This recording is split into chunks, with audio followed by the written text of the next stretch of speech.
Cette soirée de samedi m'a laissé un souvenir particulier, Ina. Les hyménées m'ont paru être interprétés avec une certaine originalité. Si le thème chanté par les Tamarivelao était une célébration de leur commune, comme c'est souvent l'usage, l'exécution de leur hyménée, et en particulier celui de leur joao, m'a agréablement surprise. Oui, moi aussi, la mélodie était tellement différente, comme le jour du Pupurrimene te Aoji no Tautira. Alors lui, il m'a drôlement étonné. C'était une prière, tant la mélodie était douce.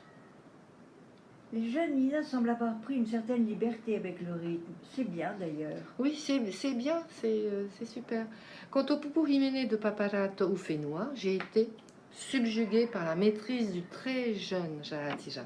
Avec quelle énergie lancer ou arrêter la parole, la donnant aux hommes, la retirant aux femmes, et inversement, d'une main ouverte ou fermée.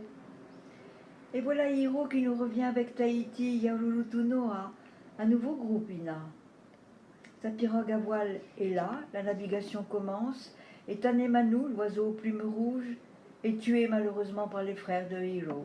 Oui, il va se venger et provoquer une tempête meurtrière.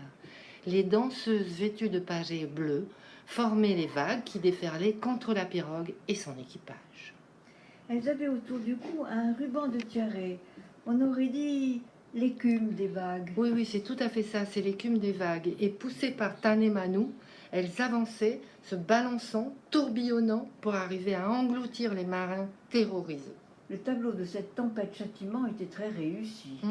Hijo, très en colère, poursuit Tanemanu, parce que l'histoire ne s'arrête pas là.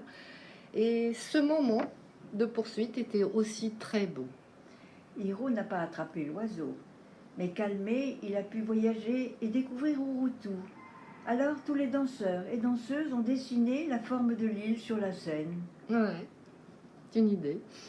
Et Hitireva va clore la soirée sur la symbolique du lien, du Tifei. La troupe nous a littéralement transportés. Absolument. Tout a commencé magnifiquement. On ne savait où poser ses regards, sur les danseurs, sur les danseuses, sur les artisanes qui tressaient des paniers, sur les marins qui préparaient les cordes d'amarrage, sur les pirogues.